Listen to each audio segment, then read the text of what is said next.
Hey, bitches. Hello. Hello, everybody. How's it going? It's going. It feels like summer finally. Is it finally? And is it a good thing or a bad thing? Good thing. Good thing. But I'm sweating today and lightly unprepared. But I love the heat. Just Southern California, how it's like cold, hot, and then just hits Yes, you can't rely on it. And then, like, you look at the temperature, like, oh, it's going to be 74. Okay, I know what 74 is like, but it's never like what it says. No, it's like feels like something totally fucking different. Yeah. Irritating. So I smell if there was like the smell-o-vision thing, like it's not. That's fucking funny that you just said that.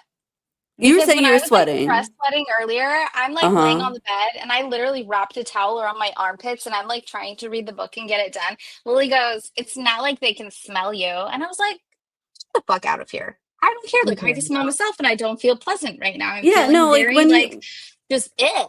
When you smell, or when I smell, I should say, I feel like hi, Jessica. You can see a little bit of the smell. You know what I mean? Like yes.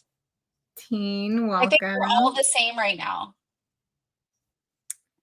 We got in trouble yesterday. Super disappointed. Let's watch the novel. Oh, we have to give the fathers a day off. Yeah. But I'm glad you guys came back. Yeah, looking for us on Father's Day, and we're just being lazy. Yeah, right. So we can celebrate that day with you. Not one of us were lazy yesterday. Happy Father's Day. Stress sweating. Yeah, it's the smelliest, right? Mm-hmm. Oh, look, he showed up too. And he said, for real.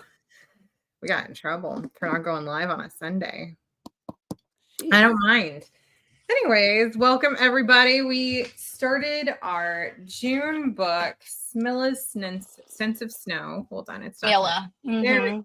Smilla's Sense of Snow. Little Smilla. Peter, is it now Høeg or Høeg or who?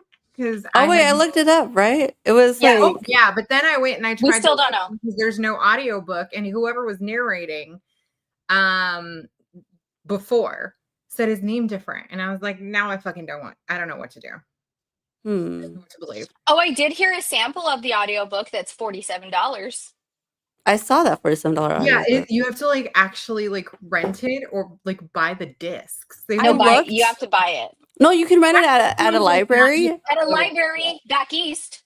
But they allow you to do that. But it was like there's like 7 or 14 like people in line for this. No fucking way. When I looked, it was like 16 people in line for it. I was like, right?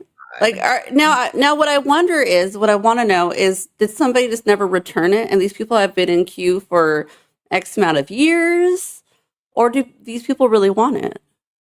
I'm really curious. So I tried to get it on Hoopla, but Hoopla didn't have it available for my area, so I couldn't even do that. You found it on? So have you listened? And if you have listened, she did, do you know how to reading? Now you know how to pronounce everything. So I asked about the pronunciation. Because right. I'm pretty sure her name is still Smilla. I did look that up. Smilla. Well, we did. How else would you say it? Person, right? Hers is the J's are a Y. I do know that. Then I've been saying things in my brain all probably funny. That's all right.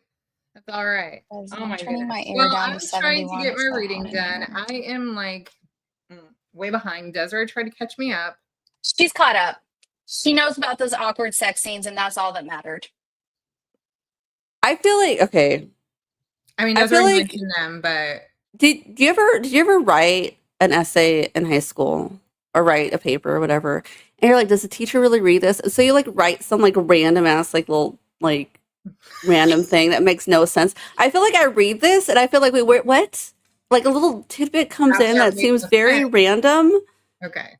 And then that's it. I'm like, okay. So whatever it was, it just made no fucking sense, and here we are. There's a handful of things where I'm like, where that came out of left field. And Dominique, can I take you back to Miss Falsetta when we had to write a story? You She loved finally your, got the cow. she loved your Mine was a stories. dirty story. Mine was a dirty story. I bet it was. It was. Oh, I thought you meant the real cow. The cow. That fucking cow. How The long Highland. did it take you to get? Because I sent it the second or third week of November before I left to London. That was a long. Yeah, we were a little saddened. We were trying. I never told you, but try that to we did not know the status of the cow. Everything has an accent, like the trading post guy from Frozen. I love that guy. He's the best. That would not be bad. Yoo-hoo. Weeks. It was a lady, though, right? Not Lady a guy. cow? It's narrating. No, it was narrating. It was a lady. We're going everywhere.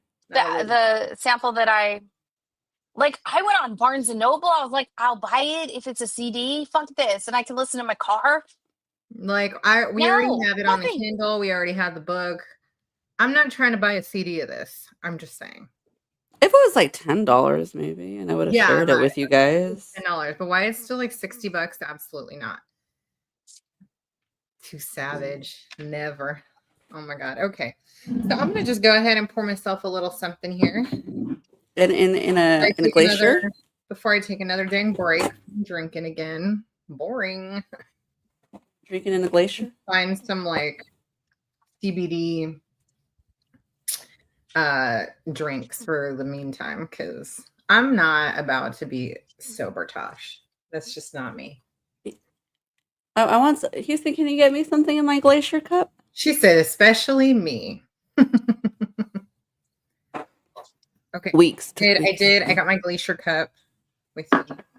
That guy was narrating in my head. Got you. That guy was narrating in your head. Okay, but at least you still know like how to say things. I did like try to go look it up.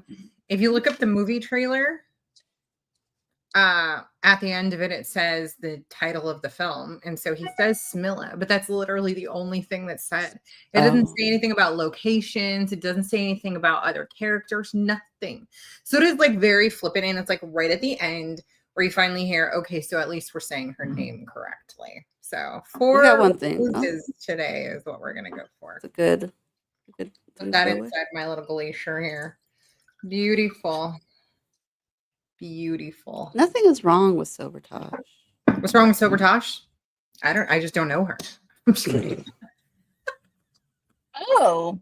I'm kidding. I've gone like a month or so. Oh, in the freezer. Longer. It feels like it's a very dainty cup. I would be so worried. I didn't get it. I wanted to put it in, but I forgot, and it was in the cabinet, so I had to like run, and I was like, okay, well, I need to just get like a quick cold soda. So I like ran to the garage fridge, and yes, we're having a watch party. We'll do it in the last week, right before we get together to discuss the finality of the book. So whenever the fuck that is, we will get together that week, like midweek, maybe Wednesday or Thursday, depending on what works for everybody. Maybe Friday. Friday might be better for me. Or Friday. Or Friday. We'll figure it out. Let me just see here. Yeah, maybe around like the 27th or so. 27th sounds good. Yeah, we could do like 27th. And if everybody can't do it, we can always do that on Saturday if we need to. Not a big deal. But we'll do a watch party. Hopefully all of us will be done with our reading. I'm going to have to reread like starting at part 3. So it's fine. You'll catch up. You'll realize how fucking cringy these scenes are and how much fucking detail there is. But fuck. For someone who enjoys reading like that, I would imagine. No, this absolutely would not. You feel like it's too. It's not deep. It's not like that one. It's not like. I was trying so hard. Where? Which one is too descriptive? My beautiful book here. And I've got the Kindle here. Oh. I just need like the plug-in. I got them both as well. I was today trying to read so hard that I was like reading on pages and Kindle because I was like, oh my God, do I read faster on one than the other? And I did not read faster on one than the other. But I find that I get less distracted when I was reading on the Kindle, but it could just be because I have it on black pages and not white pages. And maybe that helps. Oh, you're wearing the necklace. Yeah. Oh, yes, I did. I just put it on because it was falling off earlier, and I took it off and then put it back on. And well, it took me forever to put it back on. I think I need to turn the clasp around because it's backwards for me. Oh, I'm used to like the clasp being on the right for me. So when I hear what you mean. Then when I try to take it off, I'm like, I literally cannot figure this out behind my head. This is so fucking. They have to like do like where you're like a kid, and you got to put it in front. You're like, yeah, I got to turn it around and like try to like get it up on the chin to see it. Yeah, chins. Yeah.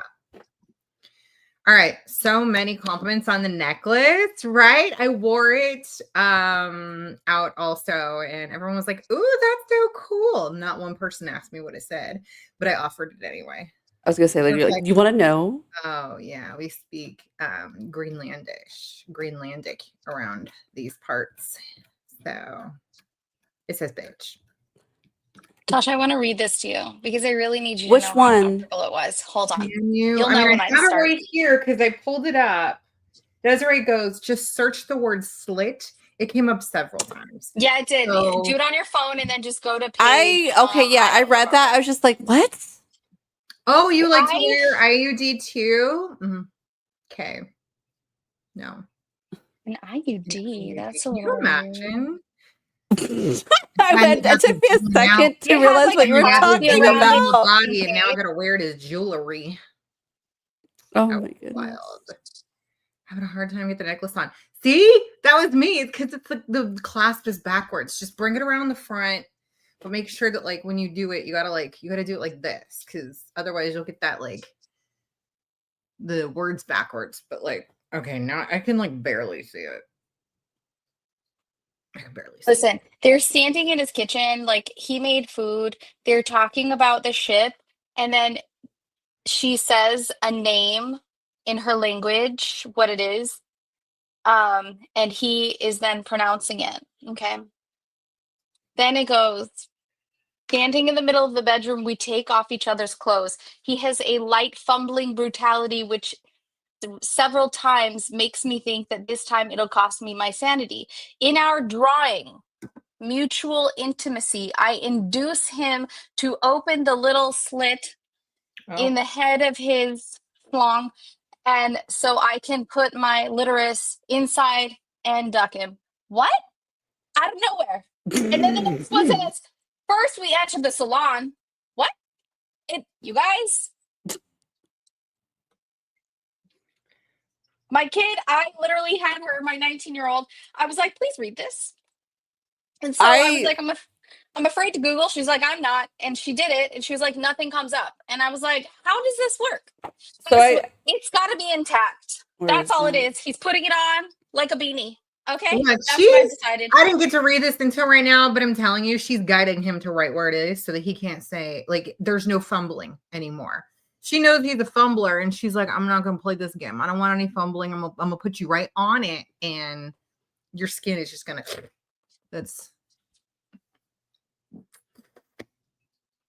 that is create a one way to show him exactly where it is. So, no, you guys, I don't. I mean, I thought I marked that page. What page is it? I love you so much, Dominique, for that. Let me go back. I'll tell you what page it is. I swore I marked it. Where? I know it was on the bottom part of the page. Page 208. 208. Sorry. Anyway, point is, I did not mark it. I thought I would remember. I was like, oh, it's right before chapter 2. I'll totally remember. I literally had Avery text me slit. Open slit clit. That's what I had her text me. So we are reading a book written by a man, which means that while the book may be great, it's going to be oddly descriptive in very weird ways, or sometimes in unnecessary areas, because they just tend to drag things on without it. They don't know how to like create a feeling without describing everything that they're seeing. Whereas women, I feel like we don't necessarily need to read all that. And when women write, they don't always write like that. It's very rare when a woman is going to write literally everything that she's seeing, everything that she's smelling, everything that she's feeling, everything. It's like men can't imagine that women have have an imagination. We don't need it all described. We're fine. But here we are, stuck in another Need it book. all Really described. descriptive, very factual sounding. Desiree said this to me before. She was like, this book is very like, it sounds like you're reading a nonfiction. It's just very like factually described. I feel like it kind of goes along with how she's a scientist and all that, because it's very more of that. Outie. There you go. Maybe she got an outie. I don't think I ever talked about. I don't think I thought about it like from that perspective. Like maybe it's written that way because she is a scientist. She's so Like, because she's so literally like didn't dawn on like me. very matter of fact and very Yeah. like on like points and more about facts than feelings of herself. And So she's even like that was something that I expressed had that. as well, was that I got the feeling that she like we're supposed to feel like she's quite cold because Yeah. she's just this like very factual person. Yeah, And she shut herself off because of emotionally. that, Mhm. yes, she shut herself off of people. And But she says because of that, I think Yeah. that she also does not feel in the same ways that people normally do. I got like the impression that like if you were to describe like if she had something, it would be autism. You know what I mean? Yeah. It's like her socially, she's very awkward. She just waits for people to talk, which is a very smart way to do things, by the way. Yeah. In general, for women, like just wait. People will say everything you need to say if you're just patient enough, which I found I loved that about her. I love that about this character. Well, But she feels very like unfeeling. She's very cold, like the ice that she studies, that she knows so well. And for that reason alone, Desiree and I had a major issue with the way that she was describing the boy and her like kind of missing interactions with him. They were really uncomfortable, which I'm sure we all can understand. But I then realized that later, maybe it's just because she's so cold that she doesn't even understand that that's like not like a socially normal thing to say. And then it was like, maybe it's just this fucking author in his like little weird perverted brain wanting to just toss a few things out there just to make people uncomfortable. I did want to look that up, like if there's any like, because it is a like New York best-selling, you know. Yeah.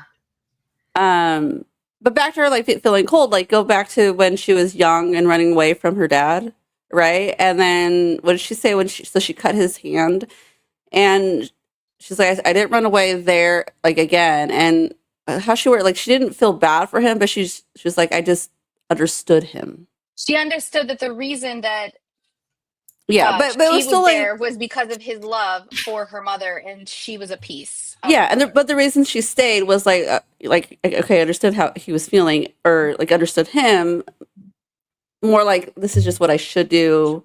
Again, factual instead of like feeling anything. Mm-hmm. Yeah, very interesting that way. I think that like some of it is off-putting. Harold and Mar, I have not seen that. From the very we didn't put on the little mini thing. How do I do that? This little guy. I don't know what. Let me look up and see if I've seen this. Oh, we also don't have our overlay up here. Here we go. Is it a 1971 film? Like old? Is 1971 like old? No, I was not saying 1971 is old. I was saying, is it 1971? Is it is it an old? I'm just messing with you. It says it's a. She said yes. 1971 American romantic black comedy drama. Wow. Don't park that side. That's interesting. No.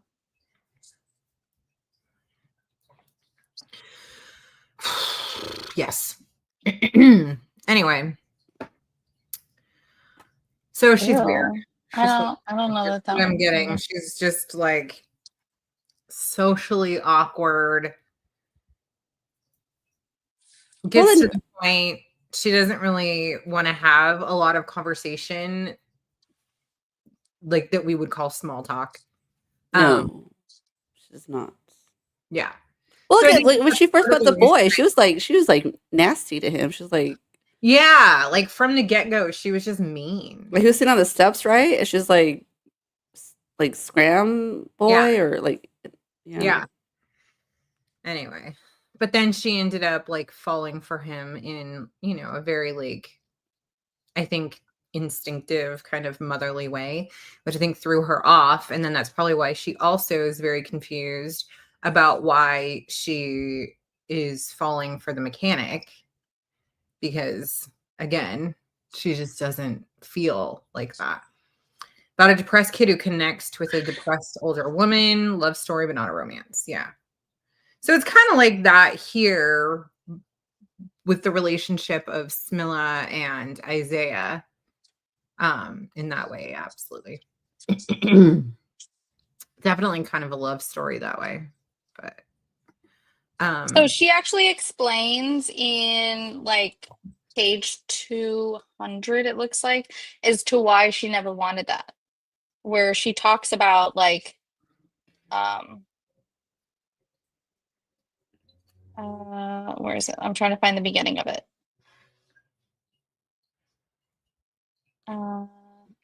It says, this is what I've been working to avoid for 37 years. I've systematically practiced the only thing in the world that is worth learning, how to renounce. I've stopped hoping for anything. When experienced humility becomes an Olympic discipline, I'll be on the national team. And then it says, I've never had any patience for other people's unhappy love affairs. And then she goes on, I hate their weakness, the kids, the divorce. Basically, kids become your bane of existence after your divorce, is how she goes on to explain it. She never wanted to experience that. right, because that's how she felt for her dad. And instead of it being because of divorce, it was because her mom passed. So right. She's interesting. Who of us are not socially awkward? I mean, everybody can be at times, but I think that this is a different level. She's on another level. Yeah. She's purposely avoiding. Whereas, like, people who are socially awkward, it's not done on purpose. It's typically just like, I don't know what to do, you know? This is like, she knows exactly what the fuck she's doing. And she even says it, because we get those little moments where she's like, I'm just going to wait. Well, look, wasn't she like kicked off of when she was talking about all the schools and the stuff, yeah, schools and projects and everything she's done? She's never been able to complete, right? Because she's always been like, right, yeah, and probably rightfully so. In some aspects, she's probably just like, I don't want to deal with this. I will say though, put all of the weirdness of the story aside, and the actual crime of it. And the actual what of it? like the crime, the detectives are investigating, or like running around, finding all. That's really fun. Mm-hmm. That part, and that part of it interesting. Is what has been really good to read. I just feel like you could probably remove half of the fucking stupid detail, and you could have probably had a 5-star book. I think that because of all the detail, I will not give this 5 stars at the end of it, but we'll see what happens. It could surprise me, but. It could be recommendable to some. I'm already not reading it again. I can tell you that. True. Probably not. It was a very long book, and that's only the half of it. Yeah. Where's Melanie to tell us to keep going? Bitch. Did Melanie read it all? She usually does. She always does, but because she just goes through them so much. Yeah. Yeah. I think it's a choice she's made over time. She knows how to read and converse with people, but she sees her solitude as holy or sacred. Me too, girl. Well, like the bookkeeper lady or whatever her job was. Right? Elsa Lubing? Mm-hmm. She purposefully stayed married to Jesus. Married to Jesus. On her job. Yeah, she's an interesting character. So we've got a lot of characters that are, back and forth in time. We're going all the way back to even as far back as the 30s in this story right now. We're dealing with, people who are decoding for the war. We are going back to like all these characters that we're dealing with now, whether they're alive or just mentioned because of their association with some of this past stuff. It's like we have a lot of like repeat customers right now, repeat characters that are like, what were you doing then? what the fuck are you doing now? Are you helpful? What is going on? You've got the characters who've kept their mouth shut like for all of these fucking years over the things that they did know, but it was because they were kind of forced out of like the totality of the information that they needed to be able to like say anything to anyone, I guess. So now you have Smilla, who, what the fuck is she even doing here? She's sure as shit acting like she's a detective. We know that that's not her job, but she's acting like one. She's been told to knock it off. They're definitely trying to shut her up. They're trying to get her to stop working on this case for whatever reason. And I still don't know what the fuck she does or why she's there, which has that even come up yet? Like, and I just missed it, or wait, what did what come up yet? Even doing there? She's just decided to like investigate it. Is that it? Like, I don't know. Yeah, because she liked the boy. No, with the shoes. When she noticed that, right? No, she knows. Made her. She was like, "No, this isn't correct," and so that made her. And then them not looking into it, and she's like, "Hey, like, there's a discrepancy here." They're like, "Yeah, it was a lot." Well, she knows the boy didn't just fall. He didn't just jump off a fucking roof. She wants to know who was after him. Yes, right. Why would he do that? And then she finds out like what his like they took like tissue samples. Yeah, but that was before he was dead, right? Or no, it was after. Oh, it was after he was dead. Oh, right. Loyan did it. Okay, that's right. Legerman told her when she went to the house. And Vink was the one. Remember, this is when then she leaves Loyan's house after the second time, and then she just soaks on him sitting in the car. I remember reading that part. I'm like, wait, she just said she opened their clothes and she said, I just put them inside me and sat there a while. Yeah. Okay. Did you get to that part, Tosh? No. She didn't. Did you mark that part? Can you read how that was written? Oh, so I can. I'm sorry, I did not mean to pick a spacey book, guys. My apologies. So hold on. I know this sounds wild, but I'm finding silence in the details. You know that sound, silence of fresh snow, where you can hear the smallest sound. I get that feeling when I'm reading the filler. So I do understand that part. I definitely get like a similar feeling. Like there's a reason for the filler. Almost like you said, either it is meant to let you kind of tune out and really focus on the details that do matter, or it's meant to kind of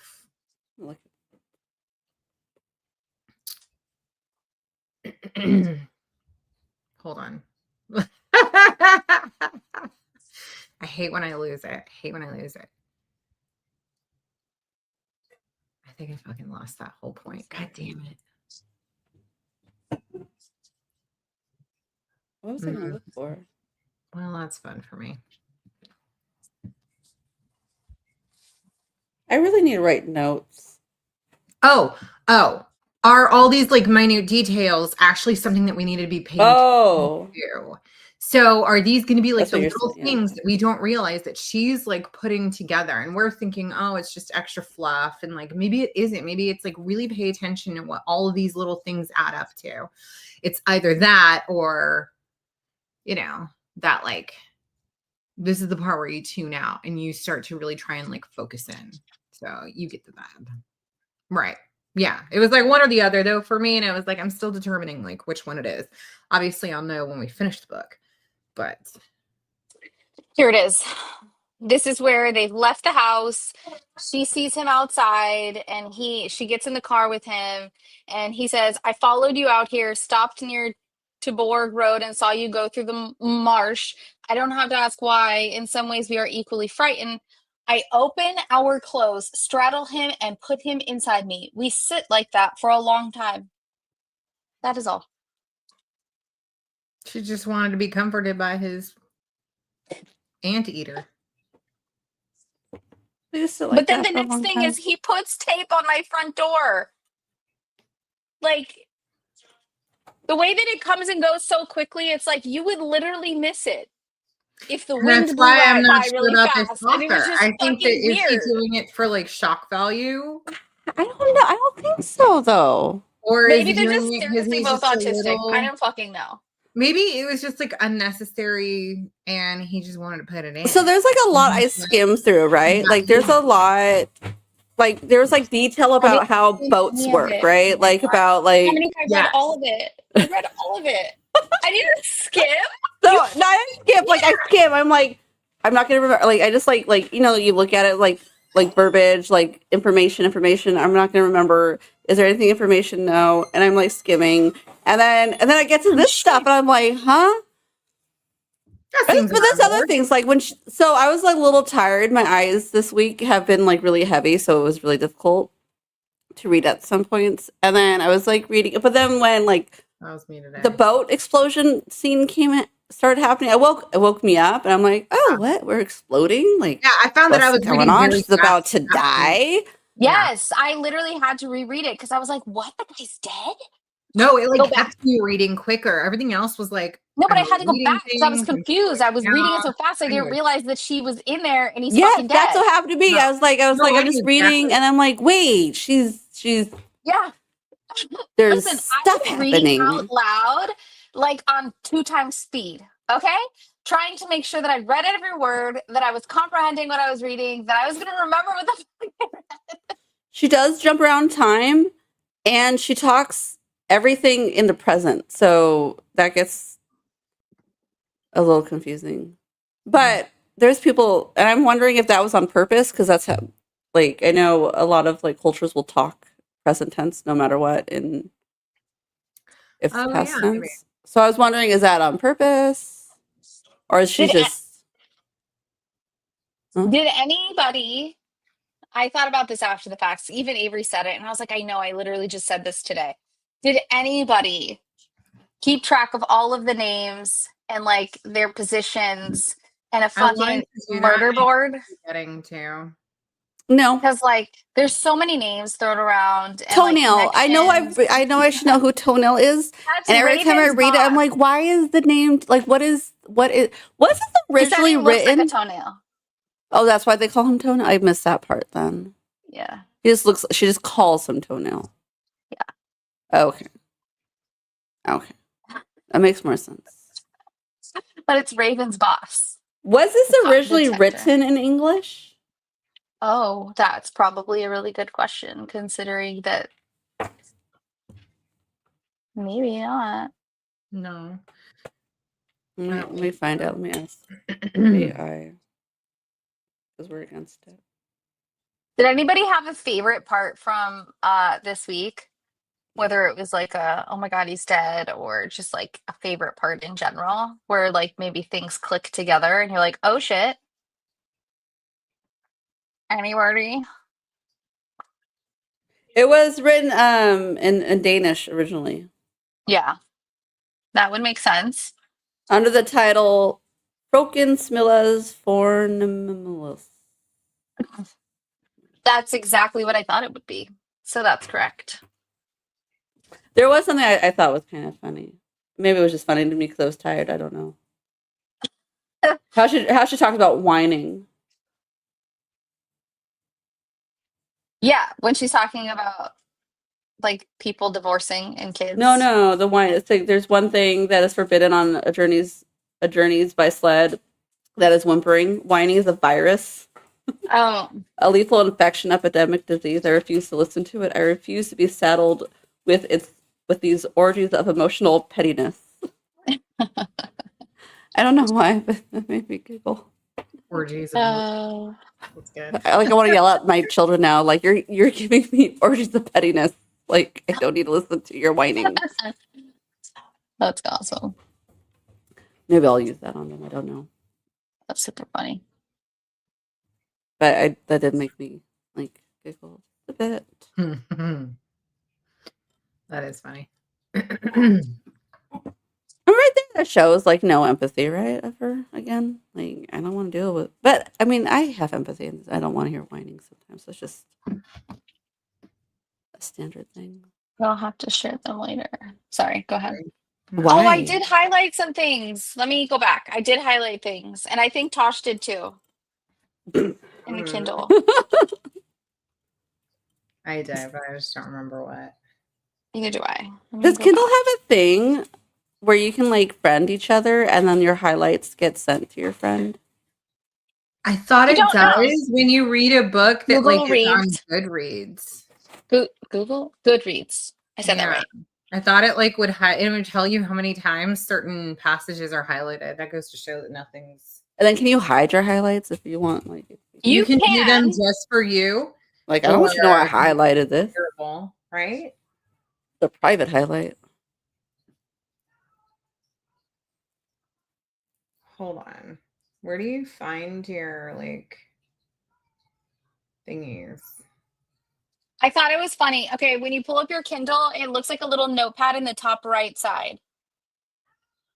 Okay, and then so on page 46, I'm sorry.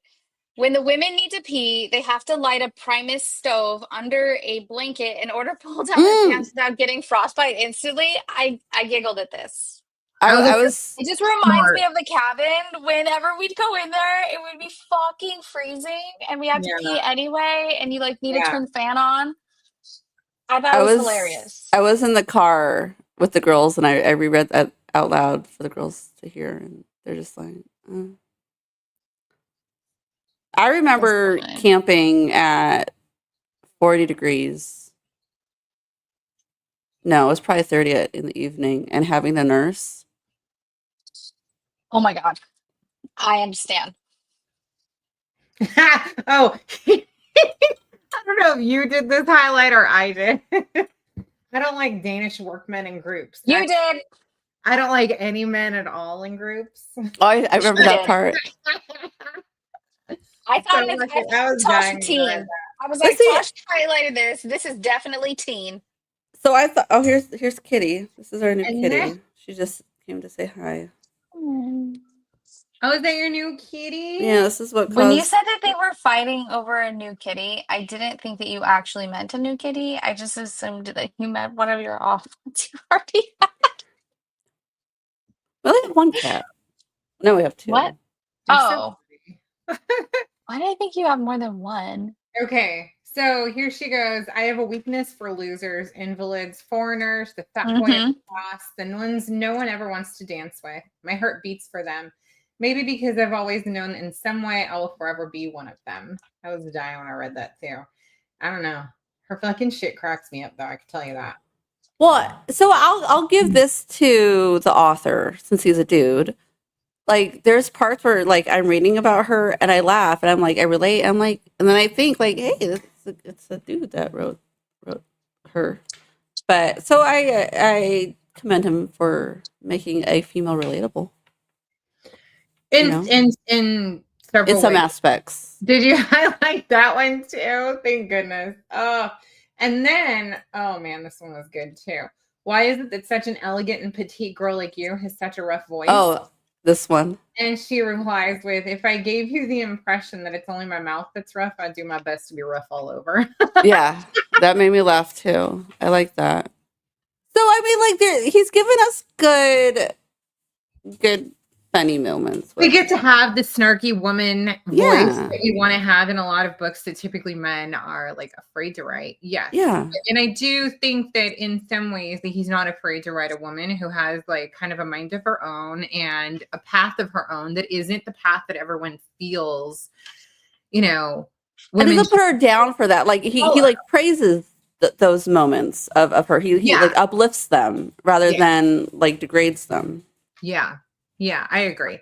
It's just that the little weird moments that he puts in between that I just don't feel like are always necessary. And that's what I'm like, that's where you know that like a man is writing, is because he goes and does something cool like this, but then he has to follow it up with something fucking stupid. Like I said, I swear there's like random moments where I'm like there's like little small paragraphs where I was like, what? Where did this come from and why? He speaks in a very matter-of-fact way about the boy. About Isaiah and her relationship with him. And I think that like the matter-of-fact way that he speaks about it is very like off-putting to like a normal feeling adult, I guess. Because I'm like, why would you describe like the parts of her that like she kind of, or like the parts of him that like she's missing. Like she's missing like the odd, like weird, uncomfortable things that you like.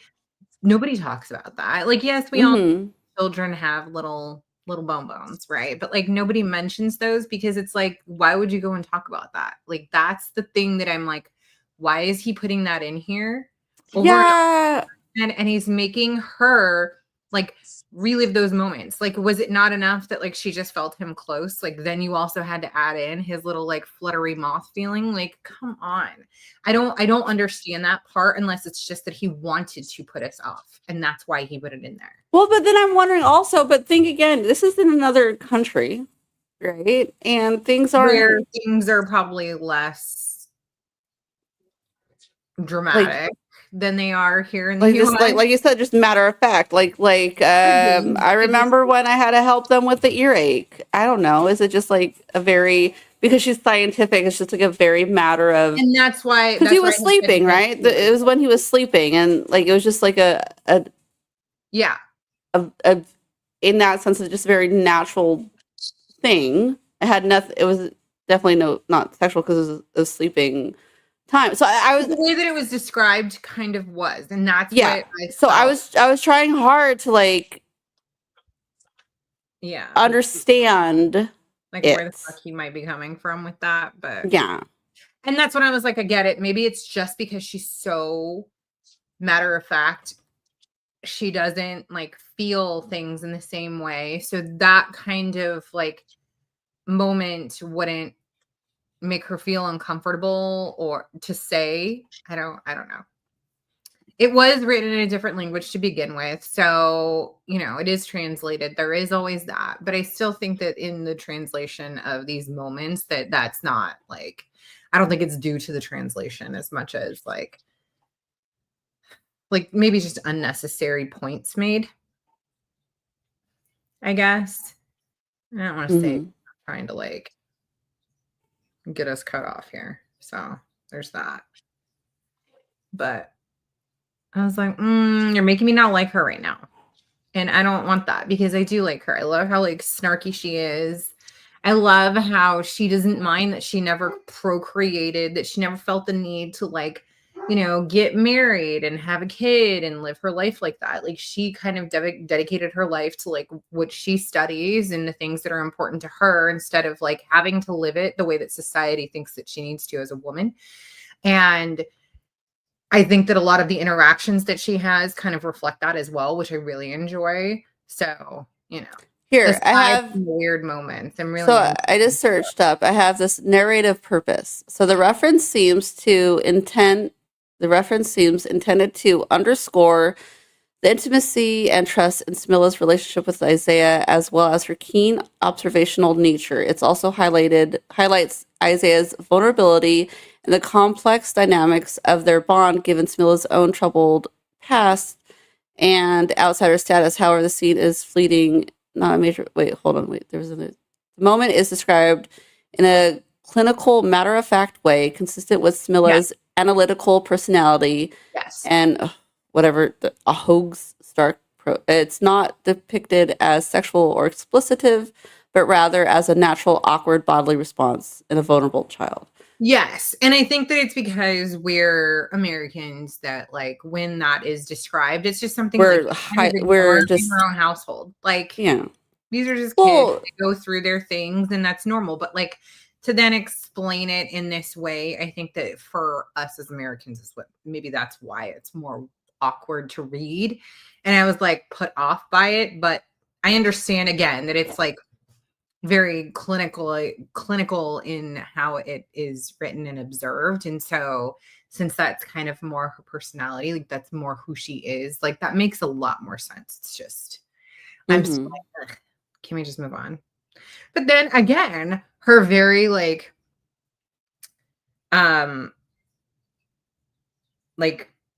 clinical interactions with other people are, not so off-putting to me. They're amusing. So, and I didn't read your guys' favorite little awkward scenes yet, but in you reading them for me, I don't know. I find them kind of funny. So I guess, I don't know. Desiree was like, oh, they were so weird. And I was like, what?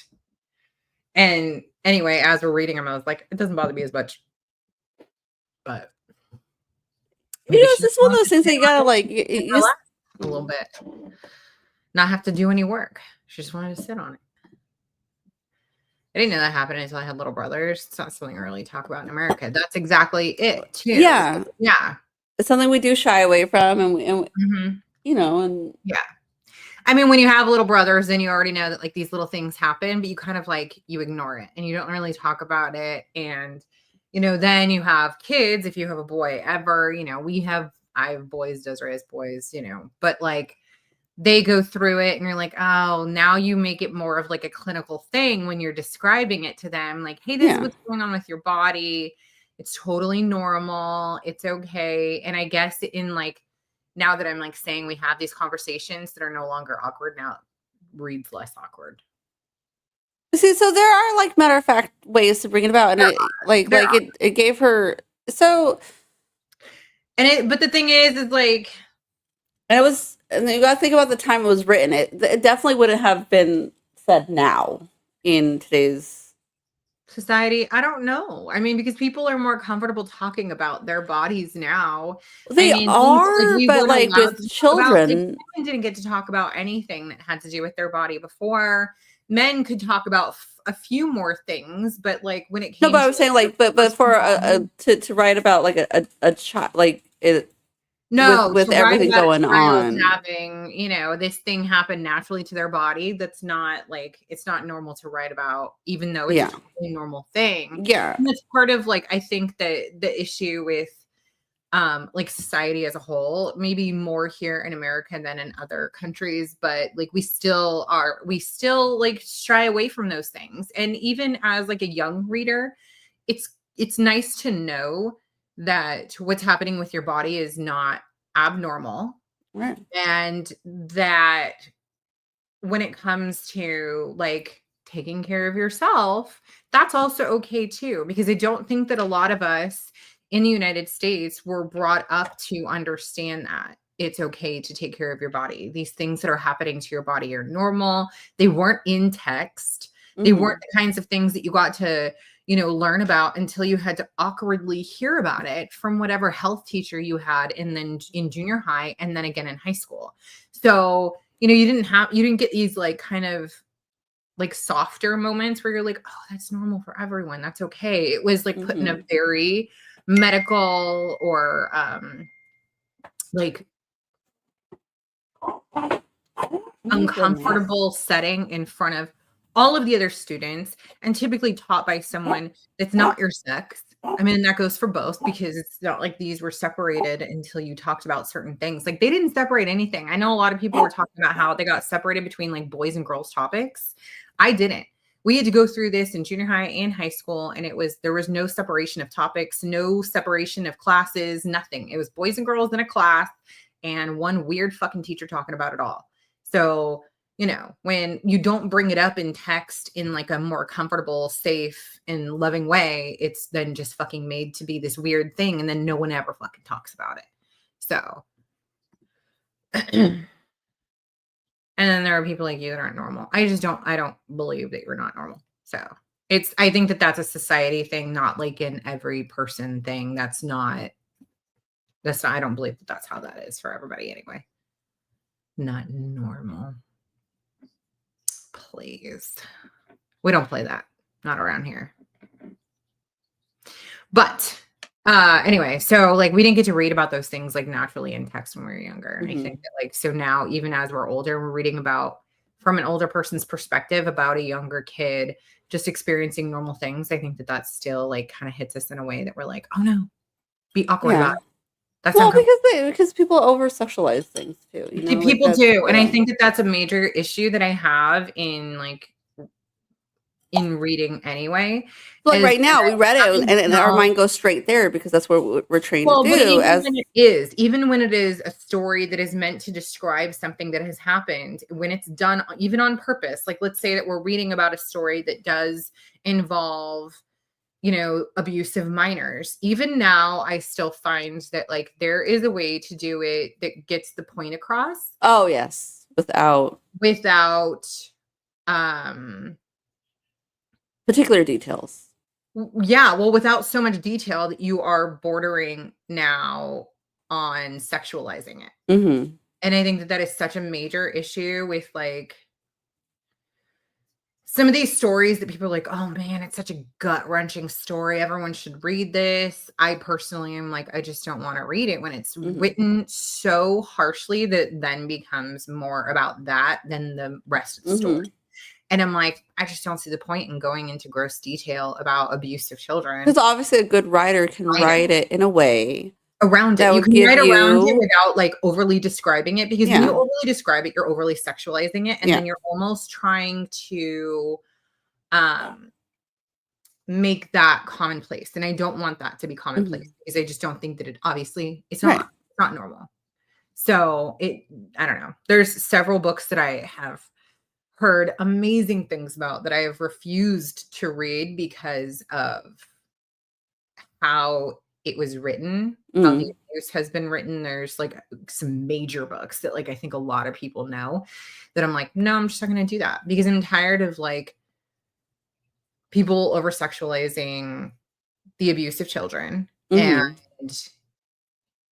I'm tired of it being written in a way that is meant to like so it's almost like a and that's what I'm looking for, like a disguise. Like they're just disguising their book to be able to write this way. I agree. That's exactly where I was trying to go with it. Yeah, that totally does basically my end point there. Yeah. Or I'm like, you're banking off of this, and I don't really think that that's necessary. But and so this. Back to this, like I read this, it's very matter of fact. It was not at all, you know, it was not at all. I did not read it. I did not feel. I was just like, oh, because we don't normally hear that. It's just like, yeah, okay. I purposely avoid it, so that's why I was like, oh, here we go. But because it was just boom, done, and just like, yeah, and it's okay. I mean, it is something like, you know, as a mom of boys, I've already like seen all this. I already know all this, but it's not like I'm going to go write about it. But yeah, you know, to each country their own, because we're also not, the US doesn't, you know, go naked on the beach. So like Leo just found this out. He was like, hold up. Well, you can go, there's a beach in PV. I know that there are some, yes, but Leo goes, hold up. That does not make sense. You're telling me I could travel to the beach in Europe and I could just go naked on the beach and nobody's gonna give a shit? And I was like, absolutely. And he was like, is everyone else doing it? I was like, yeah, because people of all ages don't look at other people's bodies in uncomfortable ways like that. You don't have to feel uncomfortable because everyone's doing it. It's not the same. This is like, where are we going? Here in the US. And he's like, I can't wait to go. He was like, Ben and I are gonna have a blast because that kid just wants to live naked. Yeah, that's my children. Like, you realize that you got to get sunscreen on your entire body. And he was like, that's fine. That's fine. It was a really funny conversation, but yeah. So it's a very interesting book so far. I'm really enjoying like the scientific elements. I do enjoy like the descriptions of things. I'm still waiting to get to the points where I'm like, I fucking know this. I know this. And I'm wondering, like, if I was taking notes, like Des had mentioned, if I would already know. Like, do you know, Desiree? Do you feel like you know? So why? I would like to know what everybody's thoughts are. Like, who is it actually who killed him? My thought originally was the mechanic, but I'm leaning towards no now, because why would he help her and then use his friends and then just kill her and like, you know, fuck her in the meantime? Maybe I didn't think there was not at the beginning. There was a small part where I was like, oh, it's a mechanic, and then I was like, oh no, it's not. Yes. Then I was thinking, could it be Raven? And then I was like, nah, it's not him. Then I was thinking, who was I thinking? Brain fart. Hold on. Restarting. But the why? Do we know the why? Do you know the why? Who knows the why? So when we're getting the information towards the end of the chapter, right before it ends, she's going up. Lander has taken her from the casino. She's going up the stairs after the other guy takes off. She meets mom in the hallway, and the mom's like, "You're leaving?" She's like, "Yeah." Yes, she's like, I just read this while we were like, why didn't you tell me about Ving? The which one's Ving? The attorney.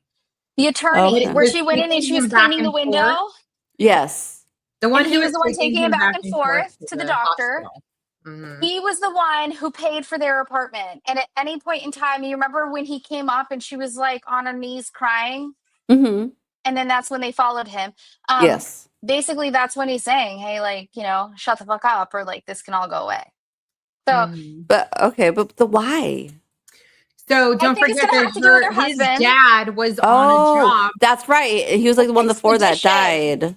He was one of the last ones that died on a job. And I think that what they're doing is that they're paying her off right now because she knows information. But I think that the little kid knows more information. Don't forget, he was the one who had the recording that she took to the professor on the boat to have him like give extra information. Like, hey, I want to know who this is, where they're from, how old about they are, blah, blah, blah, blah. That's right? And that was a recording that the kid had in his possession in his cute little box of things. So either the kid knew something and someone was trying to shut him up, which sounds like the attorney as of right now. But also I think it's going to be anyone who is related to the business side of these projects that are going on in Greenland off of the coast where they're doing these digs, trying to get the minerals, stuff like that. And then we never found out what happened when there was the one where they, some people got hurt or died, and then they extracted both people and minerals out, but we never knew where they went or who has them or what they found. So I don't know. It's just going to be all related to that stuff, but I'm still unsure how it all kind of like mashes up because you have like this gal who, she worked for the Cryolite company forever. And she was like, I know that they're fucking shady. So I'm just going to remember all of the things that I can. So that's helpful right now. And then you have the other gal who was helping decode stuff during the wars and then got pulled into this. And when she started like her, digging into it too much, now she's like, they stopped giving me information. So she was like asking questions and then they were like, no, don't ask questions, just do your job.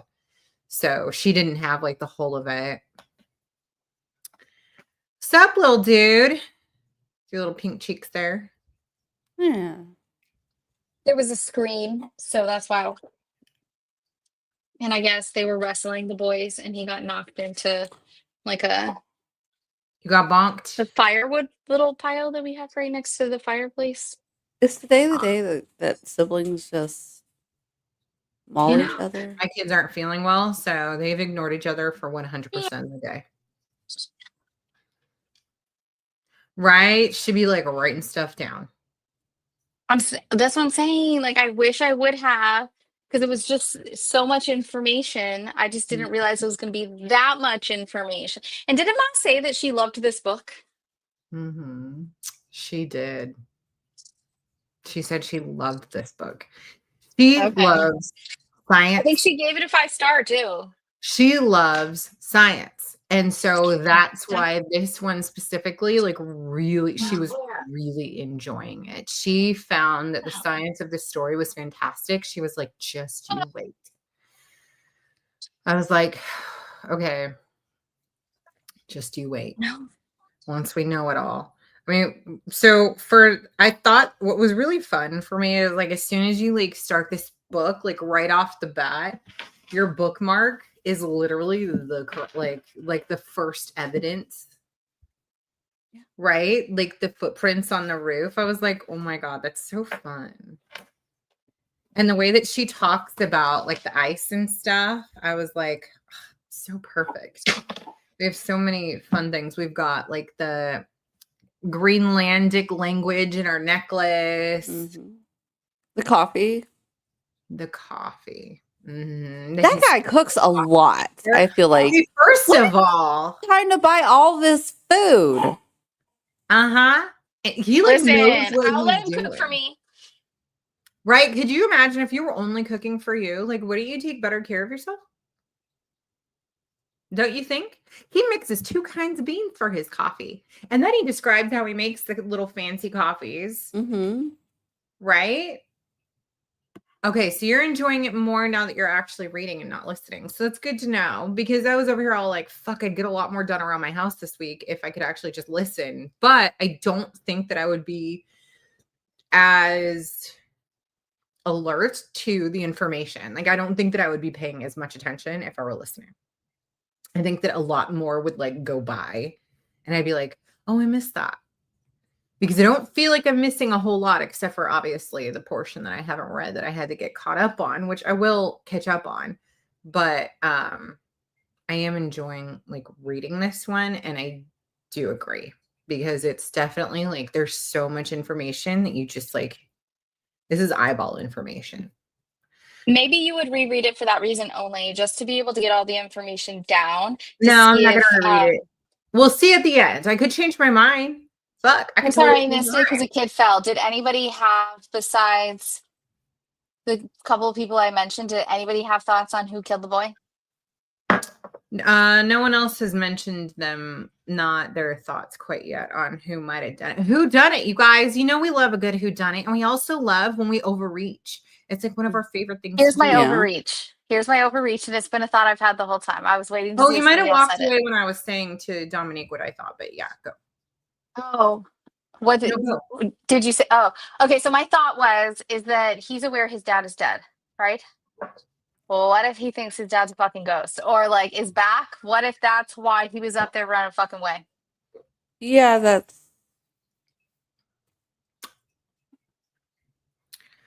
No. Would you just come up with that right now? It's so reaching. It's so reaching, but I was like, is it even possible? Maybe. Who fucking knows? Mm-hmm. Oh, you're worried it's the mother. Oh. That like maybe her son was gonna tattle on what he knew, and she's like, "The fuck you are." It'll ruin everything that we have, and I'm not going away for this. I got like this nice alcoholic life that I enjoy. I don't know, because her being sober for like the week he was. Like, I don't know. Yeah, with all that going on. I mean, that's a reach too. That's a reach. Yeah, I was just thinking that his dad was accidental. If we're reaching. But what would make him run from his mother? Okay, here, if we're reaching, hold on, not separate from like the child's death, the mechanic, he knows way too much and way too many people. And every time she tries to bring him information, he acts like he's not surprised. He already knows most of the information. So do you think it's the mechanic? I don't want it to be the mechanic. But I do think he has a lot more information that he is not sharing yet. For some reason, I'm wondering if he was a mechanic on one of these ships. I was going to say, is he there in that building specifically with the mother to keep watch? Because they were also like, it was on the expedition, and then right, because the way they said he moved there, just wait, pause. It said he moved there like just shortly after they moved there, right? See, he said he arrived like just shortly after they arrived. And what does he actually do? Like, what is his job? How is he making his money to pay his bills currently? We don't fucking know. And why he's a mechanic, but why are his hands so smooth? So she did say that, and I did question it when she said it, and I was like, they usually go unnoticed. That's what I'm saying. Is I think that this guy is connected somehow. And maybe he wants her to figure it out, but he can't say because he told her, put the tape on your phone. He's trying to keep her from saying things out loud that'll get them both caught. Maybe he's like trying to guide her because she's like an outsider here. I don't know. Gloves. See. Wait, so is he unhappy he killed the boy and he wants her to figure it out? No, I don't think he's fucking her in the He didn't kill the boy. The boy ran from being feared from somebody. Like, and it has to be more fearful than going up on the roof because he's scared of heights. Right. And I don't think that he would do that. He had a close relationship with the mechanic. I don't think that the mechanic would make him feel that way. I think that it's going to be someone that he already knew as a danger. And I'm going to bet that it's going to be like a combo of people but probably still that fucking attorney who just keeps like popping up. Well, who would drop the boy off or pick the boy up? The attorney. So then it was probably that was the what was it? The Ving. Ving. Wait, what doctor was he going to? Was he going to Loyan? We don't know who he was seeing yet. He was being taken to the hospital like whenever. And we don't know who he was seeing or what tests were being done or whatever. We do know now that they think that Loyan was the one who went and was it that him or his assistant that they thought went after he died and took the little needle. Lagerman said that Loyan was in there when the cleaners were there before Lagerman. He's like, he had no other fucking reason to be there. Langerman? Who are you talking about? Langerman? It was his assistant. Okay. Loyans. Right. Loyans, yes. At the So why is this like or whatever? I mean, this guy, I feel like this is like beyond his scope. Who's? He did the autopsy? Lagerman, yes.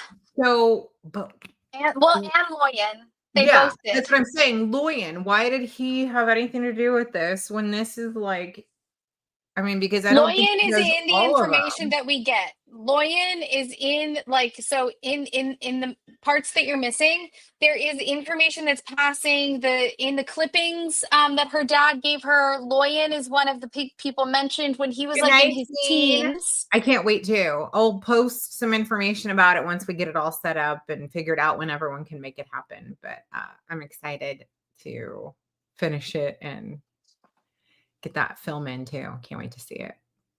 So her dad gave her a clipping, different clippings, and one of them was Loyan in his teens. Right. So Loyan is connected. So maybe he was also the doctor that saw him while he was alive, which was also why he went in to take that sample from his thigh.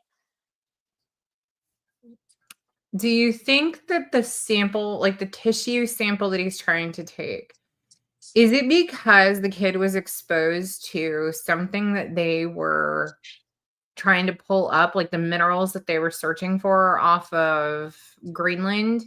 I'm wondering if he was exposed to it and they're taking his tissue samples like for scientific research as he grows. And then maybe he figured something out along the way and they threatened him. And that's why he was chased to that position. You know, she went to describe, hold on. The only reason I'm jumping right here is because I'm a little confused. But you remember when right before she went to the boat that ends up catching fire, right? She goes back to the boat. Mm-hmm. As she's describing walking up to the boat, she mentions tire tracks and she says, in snow, when tires are going forward, they look like they're retreating, but these ones look like they're going the other way. It's just a brief mention, but is it possible that someone then like planted the kid's footprints after? No, it's not. Because it is so cleanly done to make it look like he jumped. So I actually had this thought. Did someone toss him? Well, and she said something about the look on his face. So was he was he sedated? Well, two things. But how would they do that with little shoe prints? You had to have little shoe prints. They're not giving the autopsy record to anyone who asks for it. Well, so I don't think it could have been anybody's shoe prints because I feel like that takes away her it's a single set of shoe prints. He's not being chased. That's like she said at one point you could see how he started running. Yeah, from the snow. Yeah, right. And his shoes were small. Like how could anybody else recreate a tread of walking to running? Didn't she say it was snowing? Wasn't it snowing at that time? But what I'm saying, what I'm saying is, with her brilliance of expertise of snow, that would discount her. That would ruin her life if she read the snow wrong. Basically, that's She read the her. snow wrong, right? So they did say that it had been snowing. Is it possible that the shoe prints were then planted after the snow? But then there would be other prints. But don't they have like cranes and shit? Couldn't they have someone like fucking hanging from a crane just all like Yeah, but then you would have known that the crane was around. You would have seen a crane. No, not people who were trying to cover it up. They don't see anything. No, but the people around would have known, like, oh, there's a crane in town. There's a crane around the building. Now I feel like I need to open it to that beginning part so we can see what exactly it said. Right? You need to like go back. Did you know?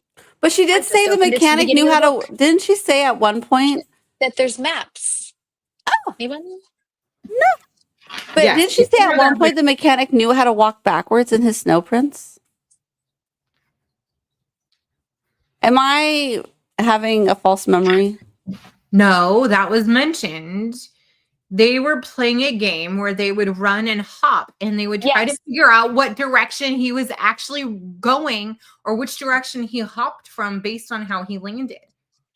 So they would like run and jump and then they would come What back. if the mechanic said, let's go on the roof and play a game? So the boy died.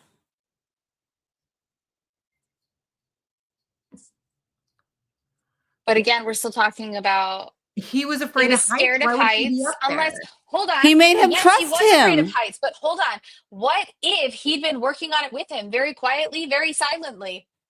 Hey, let's practice your scared. Like, let's practice you getting unfearful of heights. Yes, he's scared, but if he's with somebody that he trusts.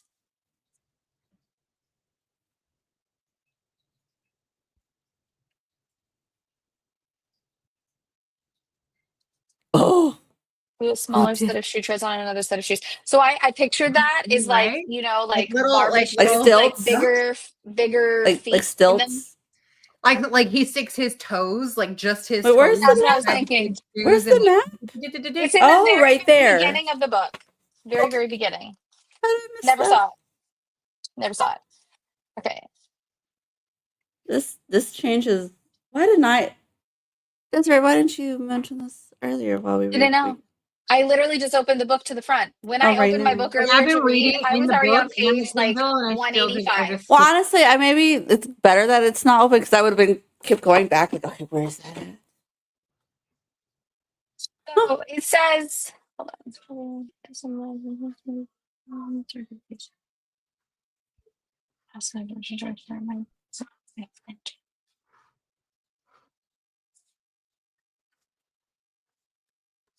So it starts out where it's like, it starts out like they're already at the funeral. Yes, the very, very beginning. Mm-hmm. Yeah. The pastor. I watched Forensic Files. That shit's happened before, right? That's what I'm saying. They had to get it from somewhere. Did they get it from this book? They get it from Smilla's. Oh man, you guys. Like if I could read fast, I would get to know the ending of this book so fucking quick, like tonight. But because this is so scientific, I reread a lot of it just to be sure that I like understood what I was reading. And make sure that scientific part doesn't play into right. And then I'm like, hold on, do I need to like really like do I need to know? Is this gonna be a key to unlocking? Is this the key to unlocking the mystery? And then I'm like, we want to read it. I'm reading the wrong info and I'm like ignoring the sneaky, like the slick info. I don't know. Well, I always did that in class. I always memorized the things I don't need to and never knew what I had to. I'll read it. You guys listen. The wrong thing. Like the thing that you like really focused or like honed in on. So this sounds interesting. Like I should know. Not all of us are detectives. That's fine. It's not our like everybody's instinct, but carry on does. Okay. I was just going to say, it starts in chapter 2. It says, we live in the White Palace. On a piece of donated land, the housing authority has put up a row of prefabricated white concrete boxes for which it received an award for the Association for the Beautification of the Capital. The whole thing, including the prize, make a cheap and flimsy impression, but there's nothing trivial about the rent. which is so high that the only ones who can afford to live here are people like Julianne, whom the state is supporting, the mechanic who had to take what he could get, and those living on the edge like myself. So the nickname, the White Palace, is something of an insult to those of us who live here, but still basically appropriate. There are reasons for moving in and reasons for staying here. With time, the water has become important to me. The White Palace is located right on Copenhagen Harbor. Check your maps. This winter, I've been able to watch the ice forming. In November, the frost set in. I have respect for the Danish winter, the cold, not what is measured on a thermostat There you go. or a thermometer, but what you can actually feel. Depends more on the strength of the wind and the relative humidity than on the actual temperature. I've been colder in Denmark than I ever was in Thule in Greenland. I don't know if I'm saying that right, guys. Team, where are you? When the first clammy rain showers of November slap me in the face with a wet towel, I meet them with fur-lined capuchines, whatever, black alpaca leggings, a long Scottish skirt, a sweater, and a cape of black Gore-Tex. Then the temperature starts to drop. At a certain point, the surface of the sea reaches 29 degrees Fahrenheit, and the first ice crystals form a temporary membrane, and that the wind and waves break up into fragile ice. This is kneaded together into a soapy mash called grease ice and gradually forms free-floating plates, pancake ice, which on a cold day at noon on a Sunday freezes into one solid sheet. And it gets colder, and I'm happy because I know that now the frost has gained momentum. Now the ice will stay. Now the crystals have formed bridges and enclosed the salt water in pockets that have a structure like the veins of a tree through which the liquid slowly seeps. Not many who look over toward Holman think about this, but it's one reason for believing that ice and life are related in many ways. The ice is normally what I look for first when I come up into Nipples Bridge. But on this day, December day, I see something else. I see a light. It's yellow, the way most lights are in a city in the winter, and it has been snowing. So even though it's a faint light, it produces a strong reflection. It's shining at the base of one of the warehouses, which in a moment of weakness, they decided to let stand when they built our apartment blocks. At the end of the building towards Strand Street and Christian's Shaven, the blue light of a patrol car is revolving. I can see a police officer, an area temporarily cordoned off with red and white tape. Up against the building, I can make out what has been blocked off, a small dark shadow in the snow.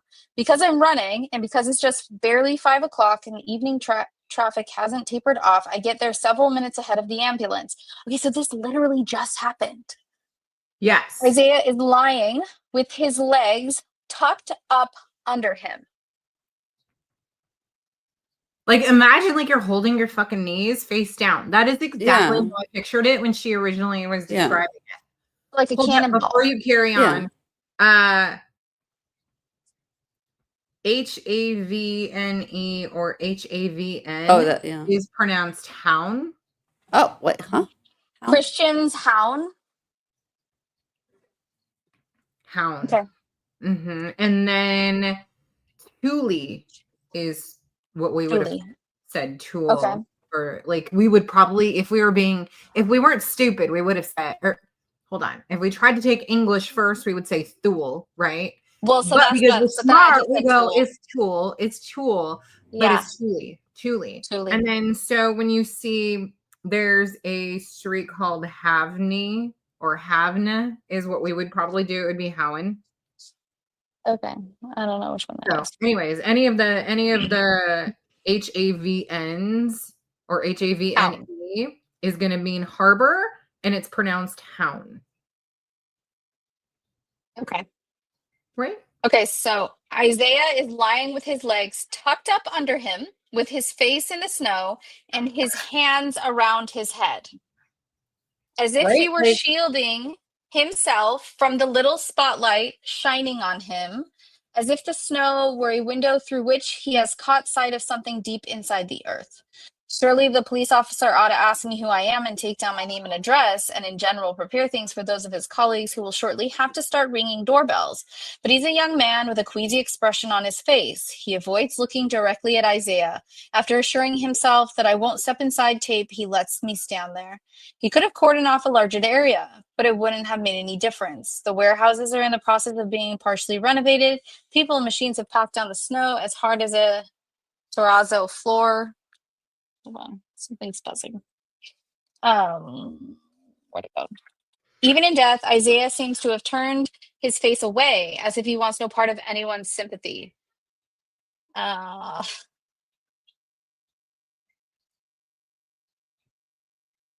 Okay, so then she's going to the next building. I just didn't want to read everything, just in case they try and take us down for that. So the next building has scaffolding along the side. She says, I head over there as the ambulance works its way across the bridge and then moves in between the buildings. The scaffolding covers the wall all the way up to the floor. The last ladder is down. The structure seems shakier the higher you go. They're in the process of putting on a new roof. Above me loom the triangular rafters covered with tarpaulins. They stretch for half the length of the building. The other half of the roof facing the harbor is a snow-covered flat surface. That's where Isaiah's tracks are. So snow-covered flat surface. It's walkable, right? At the edge of the snow, a man is huddled with his arms around his knees, rocking back and forth. Even hunched up, the mechanic gives the impression of being big, and even in this position of complete surrender, he seems to be holding back. The mechanic is basically in the same position that the kid is. I remember this. Walking back and forth, and the way that he's at the edge of the snow. Is it the edge of the snow on the top of the building, or is he at the edge of the snow on the ground floor? On the edge of wherever they found him? Right. Wait, where does it say that he's found on the map? What? Okay, I just looked it up. Right. By the way, the O with the slash in it is an I think I said that last time. So, is his last name. Hugga. I don't know what you're talking about. I don't know what you're looking. Peter Høeg is how it is pronounced. Hugga. All right. So the O is an yes. I just, for whatever reason, it didn't register when you said it last. Okay, so at the edge of the snow, a man is huddled with his arms around his knees, rocking back and forth. Now, this already sounds like a tistic thing to do. He's trying to self-soothe. Even hunched up, the mechanic gives the impression of being big, and even in this position of complete surrender, he seems to be holding back. Why is the mechanic there? At their building? Is this back at the building? That's where he died. Yeah. She's up at the. You have their building. Oh wait, she's asking. He's at the bottom. She went to the next building and she walked up the scaffolding and she's looking down over and she sees the snow-covered roof, but then she sees him. And this is where it said at the edge of the snow. So I didn't know if it meant at the edge of the building or if it meant down on the floor.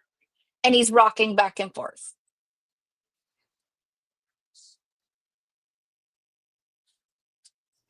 I am very confused right this second as to where Isaiah. He's down from the building they live in, which is the White Palace. Mm-hmm. Yes. This happened at the White Palace? It was their own roof? Yeah. Yes.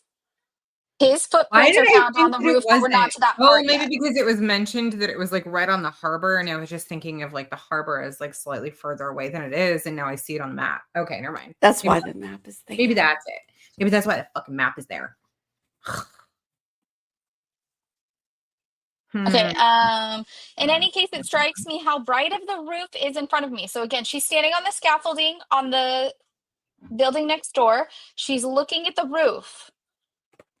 It strikes me how bright the roof is in front of me, as if it has always been the snow, in a bright layer 4 inches thick, which has created light on this winter day, and which still shines with a diffuse glitter like brilliant little gray beads. On the ground, the snow melts slightly, even in hard frost because of the heat of the city.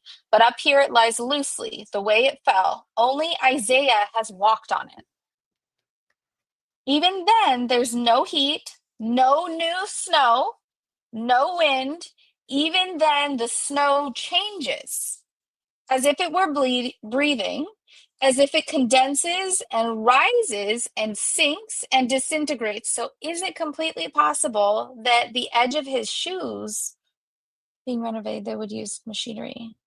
It would be available. Everything is being No, because I feel like she with her sense of snow, this takes away from her credibility. So what she saw is what happened. She knows that was definitely his footprints, and how what she saw happened. Okay. So she says he wore sneakers even in winter, and Yeah. those are his footprints. The worn down sole of his basketball shoes with the barely visible outline of concentric circles in front of the arch on which the player is supposed to pivot. I remember Stepped thinking out into the snow from where we're standing. The footprints head diagonally. He stepped out into the snow from where we're standing. But she's on the other building. No. No, is this when she went up to their building? Yeah. They're It upstairs. doesn't say that. She's still looking over. I thought that she She's went to still their on the building, side. and that was when they No, said because that's when you gotta go. here or whatever it is. Yeah. Gets mad at her. You need to leave. Because there's scaffolding and everything. Like Let me see. They're still working on all this dang place. So Yes, but it says that she went up there to the scaffolding. That's what I said. I'm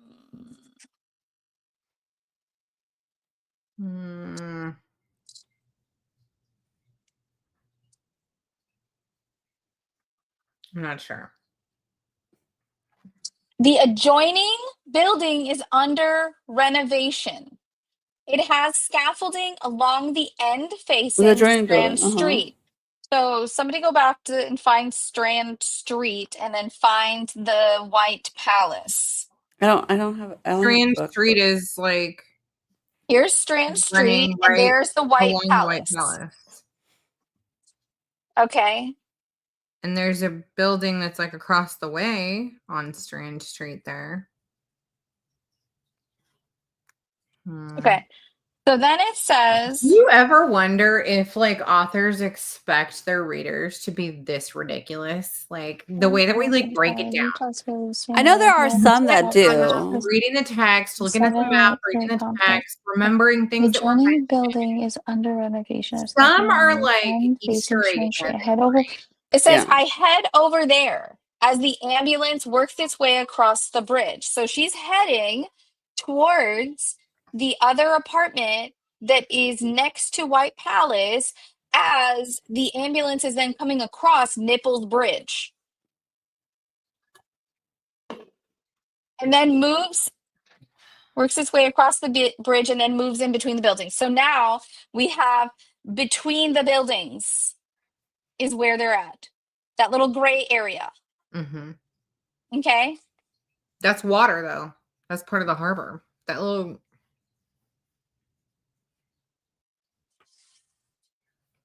That's why there's like a teeny little bridge where it says Strand Street. It goes over the water right there. And then Nipples is what goes across Strand.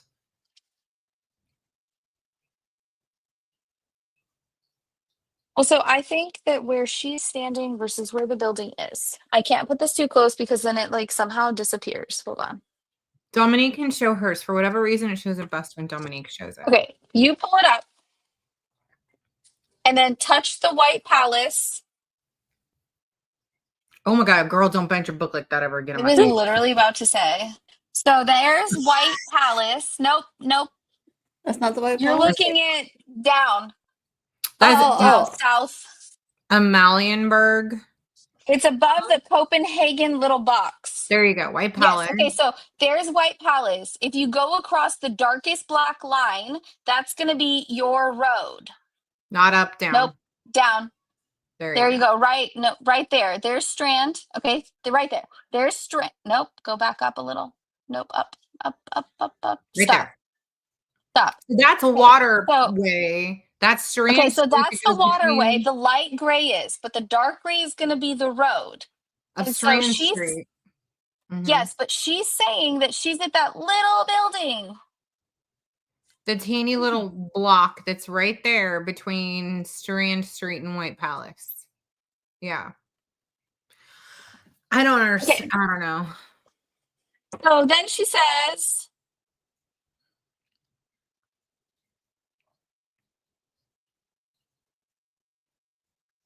So she is in that building or on the scaffolding. So it says the Across the way. scaffolding covers, yes, the wall all the way up to the roof. The last ladder is down. The structure seems shakier the higher you go. They're in the process of putting on a new roof. Above me loom the triangular rafters covered with tarpaulins, whatever that is. They stretch for half the length of the building. The other half of the roof facing the harbor is a snow-covered flat surface.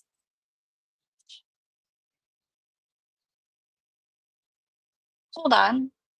The other half of the roof facing the harbor is a snow-covered flat surface. That's where Isaiah's tracks are. So was he in the other building? You lost me, kind of. She's talking about the other building is under construction. Where she's That's at. what I was on saying one is half that it of didn't happen on their roof. I thought it Well, happened on the place. I thought it was on their the way roof. I read it, so the way I read it before was that she was looking over there, but then rereading it, it sounds like the rafter pieces, right? So you've got like the triangular pieces that go up before you add the shingles on the top of it, right? So one half has that, and she's staring at those things, but then the other half of that same roof is flat, and that's where his tracks are. Right before, right after this is where she talks about how, like, you know, kids play outside in the winter, whatever, right? And we already know that they play. At the edge of the snow, a man is huddled with his arms around his knee at the edge of the snow. So is he on top of this building with her?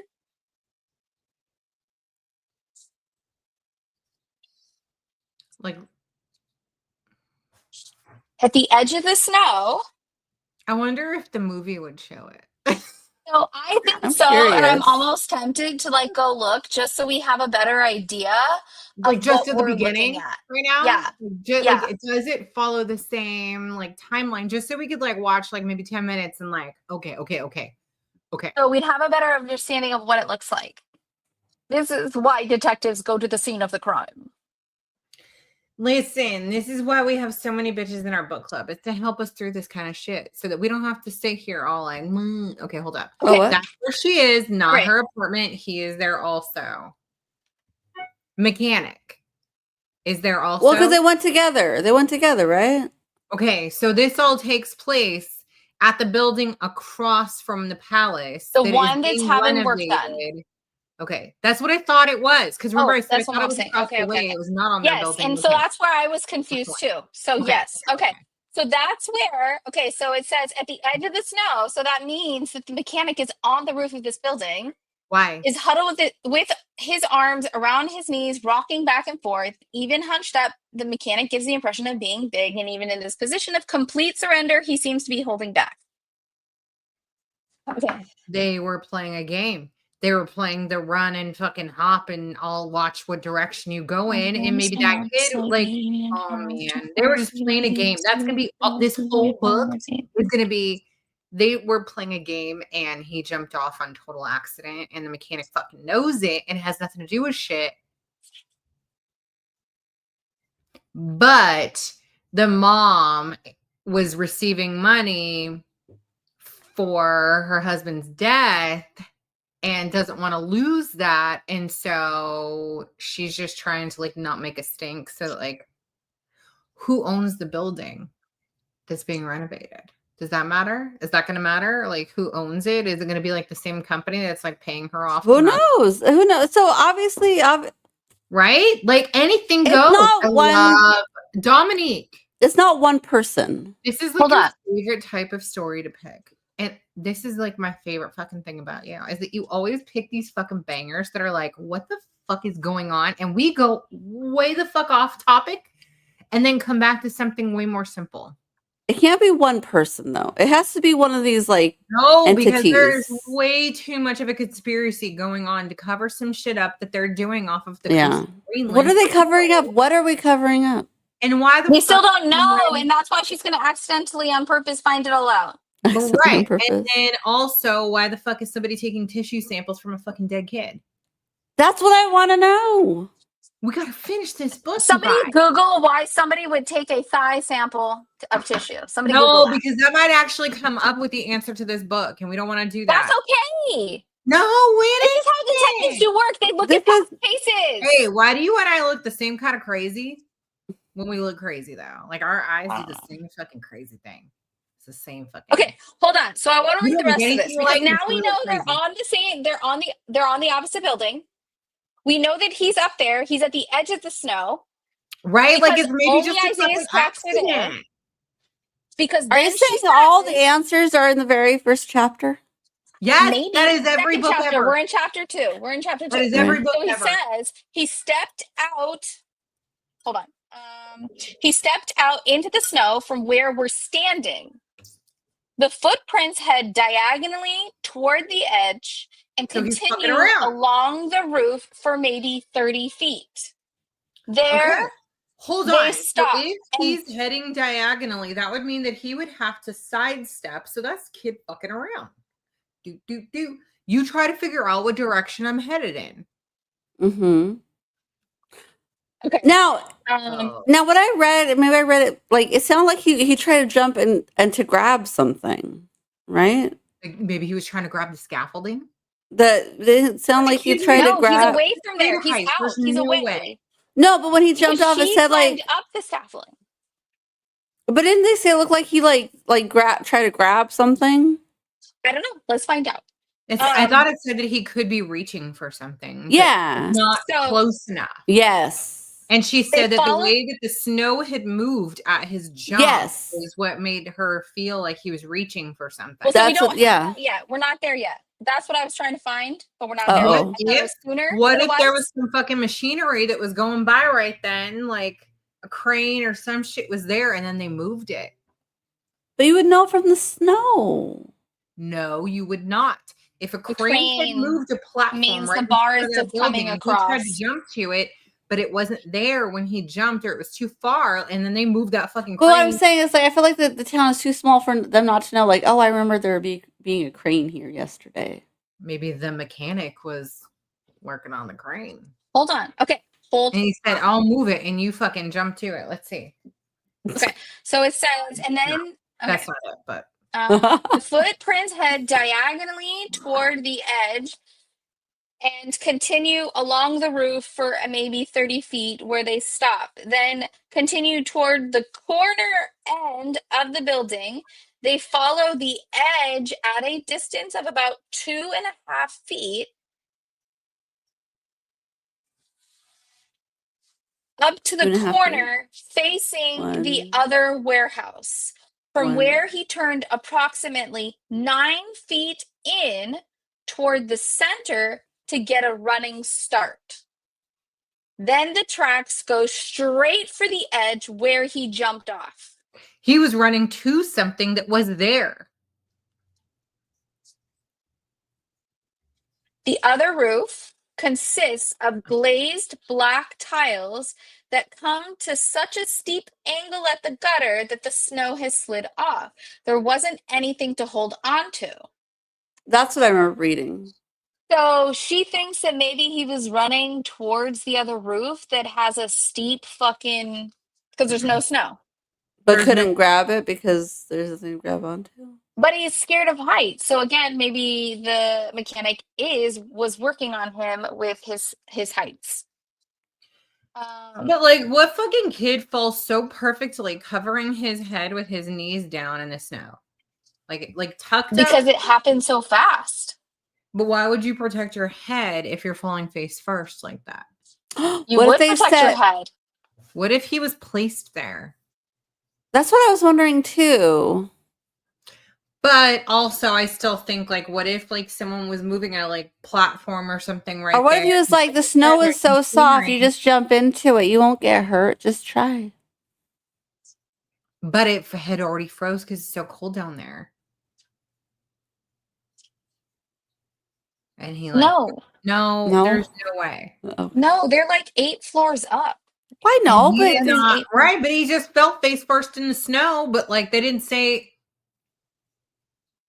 So it says there are no other footprints besides Isaiah's. No one has been across the surface of snow except him. And then I found him, says the mechanic. It will never be easy for me to watch men cry, maybe because I know how fatal crying is to their self-respect, maybe because it's so unusual for them that it always carries them back to their childhood. The mechanic has reached the stage where he has given up wiping his eyes. His face is a mask of mucus. He's so sad because he's the reason the boy died. Not happy to see us. One of them is lugging photographic equipment and is out of Total breath. The other accident. reminds me a little of ingrown. If it was melting, it would have been hard. The other reminds me a little of an ingrown toenail. That's where that comes in. God. That guy, the fucking toenail. Flat and hard and full of inpatient irritation. This is what I love about like women, and he did capture this about women, is we often will nickname people based on something that is memorable about them. And this is not a guy's thing to do. It is a woman's thing to do. And even in like women groups, like even in friend groups, we will often nickname other people, men, women, etc., based on something that we all can pinpoint that is so completely them.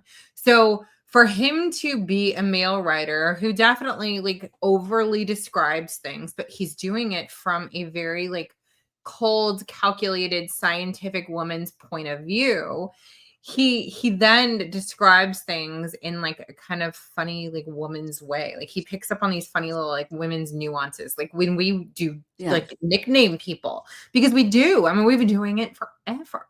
Okay, but here, how would we nickname each other? Houston will always be the mustache and Dominique is Rainbow Bright. That's how I would distinguish them in a crowd. In a crowd, like if they're just walking by, I'd be like, check out Rainbow Bright. Yeah, like if you're just walking by, if you don't speak a word, if we don't see you talking, whatever it is, there's going to be something, right? Women we do this, and it's how we like kind of, I think that it's our way of also remembering people. It's like how we like trigger a memory that we'll be able to like access later. Is we pick out something that makes them unique. We do it with things that are, well, maybe it's like my autistic thing, but I was going to say we do it with things to like purposely memorize. Yeah. So I do it with like car make, model, and license plates. So even if a license plate makes no sense, I'll make it make sense by creating something from the numbers and letters that make it memorable. But that is the same thing that I do with people. So if I'm seeing people and I'm like, if I ever needed to remember this person for whatever reason whatsoever, I remember this because that is the thing that stands out, or that is the thing that I can like kind of recall. So there's always going to be something. Then you have somebody who's like CJ and I, which are almost like very, like when we're together, we're kind of like a very like normal looking, like there's nothing that really stands out per se. That would make it a little harder. I feel like that would make it a little harder. Dominique and Houston make it easy. Desiree and Manny make it a little easier. Like you make it easier than like CJ and I would, because you're an interracial couple. So that automatically like puts in like a different kind of category. CJ and I already being like dark hair, light skin, hazel eyes, both having freckles, similar build, similar height. Like there's almost nothing that stands out between the two of us. He's got a beard and I've got a cleft chin. So you would never know. He has really dark hair. He doesn't have that per se. His hair is really dark. His hair is very dark, especially for his age. For his age. He doesn't have like a lot of gray, even for his age. And he doesn't have any like distinctive gray. Like if we were to talk about like Anna and Sean has distinctive gray. He's bald, but he has a distinctive pattern in his gray and his beard that like you would just know. He also has tattoos that are visible kind of everywhere. So does Anna. That makes that easy. Things like that. Like, so you would pick up on things, but do you know what I mean? I mean, for me, like if I was looking, just do that. So it's like funny. I would notice CJ's beard for sure. If we're talking about CJ back in the day, I'd be like, he's the punk rocker. Find the spikes. And we're not talking about that. But even now, I would say find the beard and the square glasses. What? Average height, dark hair. Right? Which puts him at everyone else. There's nothing black flag tattoo. because he's usually in short sleeve shirts. No, but he's He might be very fair wearing a skin gun with on very his like shirt. Watch. like with men with as fair skin as he is, with as dark hair as he is, like I feel like his hair is really dark for how fair his skin is. He does have extreme No white. Yeah. Like really like almost dyed dark. Yeah. I was gonna say it's like probably one shade from black. It's almost black. Which is not like and most hair is like, oh, it's black, but it's not. It's usually like a really dark brown, but his looks black. Yeah, no, his like if the light shines through, there's no brown. Then it is black. Maybe he does. Does he have black hair, or is it brown? I would say that his hair is black. Okay, then that's not common. True black hair is not common. But he now has enough like little bits of silver. Yeah, but his hair color is black. And not brown. But it, does true black. And you would have to pay more attention to things like his tattoos, which one is underneath his watch and the other is just a black flag tattoo. But it's like you would have to like pay attention to like the little details to like really distinctly like say, oh, that's this person and that person. Like if it were just like in a crowd. You know what I mean? But the point being that this author picks up on the fact that women do this. Oh, yes. Back to that, yeah. And that is such a womanly thing. And if we don't have like a physical thing, then they'll move on to like a trait, a personality trait. Right. I don't think that most men know that most women do this. They do now. They do now. Fuck. Well, it's a good thing that we're not that popular of a channel. I mean, at some point, someone's gonna pick it up. But I was gonna say maybe we'll become like, like those movies that nobody watches for years and becomes like a cult classic. We're gonna be a cult classic later. Oh, we're definitely a cult classic. We're definitely a cult classic. Between Soup and Rainbow Bright, like we're a cult classic. All right, Tasha Tinkles. Okay, but that's like old news too. So is Soup. She's reinventing. You guys are reinventing yourselves. We're reinventing ourselves. Here I am thinking about like going blonde again because Bella took a really nice photo of me 4 years ago. Oh. She pulls it up today. She goes, hey, look, I took this picture of you after I took this funny video of me running through the house acting like nobody lived here and I couldn't find anyone. And I was like, what? So she shows me the video. I don't know where CJ and I were. I think we were just right outside the front, like, at the PV house. We were right outside the front based on the time she took the video. Mm-hmm. The kids would have just maybe been inside for whatever reason. But we would have just been like looking at our view at the beach, looking at our view of the beach. But she was running through the house like saying, where is everybody?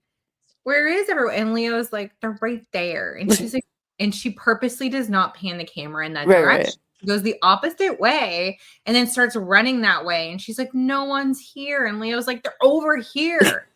It is so funny, right? Just like you're messing up my game. Scrolls and she's like, oh, mom, look at this cute video, this cute photo of you. You remember when you had white hair? And I was like, that is probably the nicest candid photo anyone has ever taken. And let me tell you, I am sitting in my bed, looking at my phone, and I don't have 8 chins. Like, that's already a nice photo. Oh. Like, I'm leaning back. She has the angle. Like, I don't have this right now that I do. I had like a whole cut line and everything. The blonde was like up and growing out, and it still looked nice. And I didn't look like a heifer. I was like, damn, I should go back to blonde. And no, that's not how Ben takes pictures with me. No. And then she goes, you should go back to blonde. I liked it. It looked great. Look right here. And I was like, God, you're such a hype girl. You're like me. I'm a hype girl. That's what I am. If someone had to describe me after they knew me, they'd be like, she's the hype girl. There you go, hype girl. Mm-hmm. Mm-hmm. I'm always like, you should do it. Whatever it is, you should do it. Mm-hmm. For sure. But there are too many possibilities. Jessica, is this because of previous army and like, when you're in the military, like you got to be able to pinpoint people like as maybe a problem? I don't know what your job was. You're supposed to be a woman, and that's why you always fucking thought like a woman, because that's how we do, and that's what you knew. You just knew because it's not a dude thing to do. It really isn't. Dudes don't give cheeky little nicknames to fucking people that they see at random. They don't. That's not it. It's because you were just meant to be one of us bitches. That's why. Listen, I'm going to tell you that my ADHD read this and said, you look like a heifer now. And I was like, oh, dope. Tell me that you're a novel bitch without telling me. Wow. She just completely cut out the don't and read the rest. I was just reading. Desiree reads what she wants to read. She reads what she wants to read. Listen, I was taking a place Selective reading. I was trying to take out what wasn't important. Okay. Don't is what was not important. That's literally the most important word. How you know your brain don't work like the rest of them? She's like, I took the least important word that literally to everyone else is I didn't say that it did. Most important word is don't. Thank you, Jessica. I love you too. And thank you. That's because we only allow pretty bitches in our book club, so you included. That's it. We don't let them be ugly, and that's on the inside too. So why are you here? Oh, excuse me, just kidding. Dead ass bitch. Where are you gonna stay if you ever come visit me again? At Dominique's. Yeah. Dominique should say not if you're acting like that. No. Dominique, shake your head no. You just gotta read all the lines. She just said I'm ugly on the inside. Shake your head no, bitch. That's not nice. Stick your head in what? Shake your head no. I said, where are you gonna stay when you come out next? And she said with Dominique. Dominique saying no. Do it, girl. Thank you. That's what I said. Do you see that twitch that's happening on there? Because she's because she's having to go between mean fucker and her older sister. Absolutely not. Dominique is mine on she any said, how I planet, get in the club, bitch? We got in the club because you're a bitch with the rest of us. That's why. She said, how I get in the club. So how about that? We finished the book. We're about to okay, hold up. Jessica, let's not forget that you were like bitch recruited. Like you were determined to be enough of a novel bitch that you had to get recruited into our club. Like you had to be included. We were talked about you for you were talked about to you were referenced often by another novel bitch that you just had to be one of us. She was like, hey, I know this bitch. That's it. I have to be one. And we said, we believe you. Bring her to the club.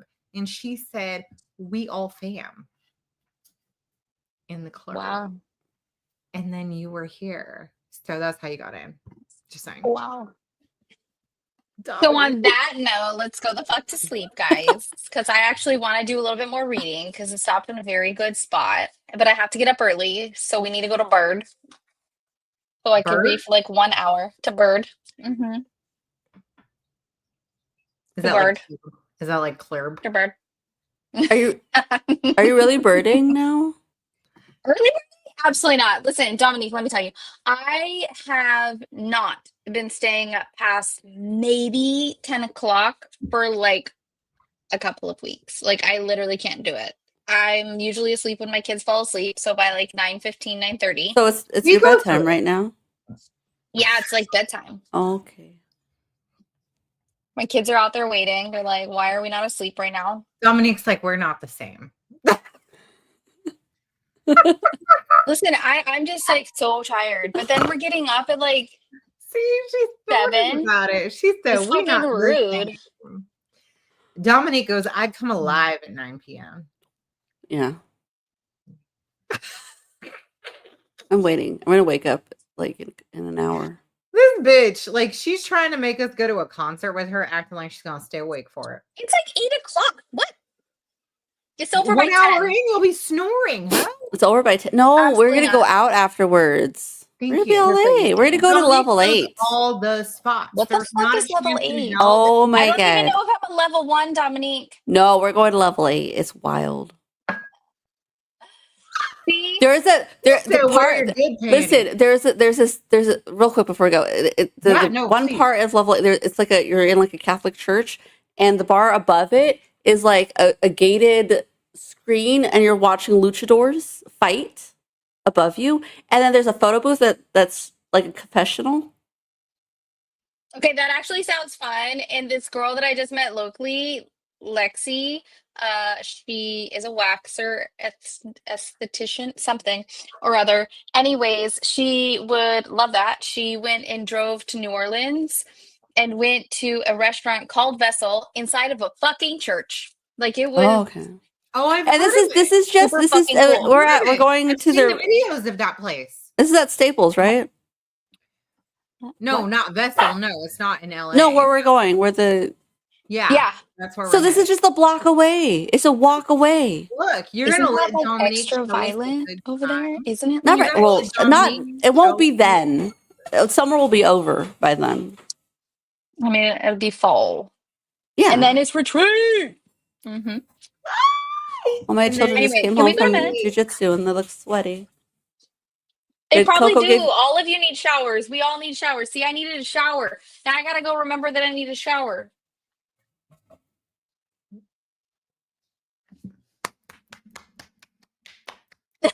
She looks so excited. She's like, So excited to be here. thanks for having me. And she looks like a wet cat. She did. Like her hair was like. Whoa. Well, okay, bitches. So since it's just basically the four of us at this point, love Mom. you 3. Oh, is Mom still on watching? I'm sure she is. I mean, I love you 3 as in does Domo and Jessica, because that's basically the rest of us at this point. So, and Mom, obviously love you. But we will see all you bitches back on, what is it, the 29th? It is. Yep. For the finale of Smilla's Sense of Snow. Don't forget that week we will be doing a watch party. Yes. On Friday. So we can watch Julia Ormond and Vanessa Redgrave do their thing. I'm actually gonna go watch the beginning. Okay. But don't watch further than the beginning. You gotta No, be I just careful want to because know you know how I just sometimes want to know what the beginning looks like. Yeah. Only 5 minutes. She's I gonna mean, pop we'll up and see. they're gonna be like, why are you here? And I'll she's take a gonna- picture. I'll take a picture and I'll show you guys. Okay. Count me This in. is what the roof looks like Perfect. on Friday. Okay. On that Friday, the 20th.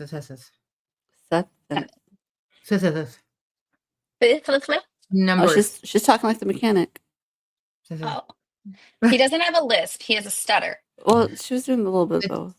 20th somethingeth then. 20th. 20 somethingeth. Yeah. Mm-hmm. That one.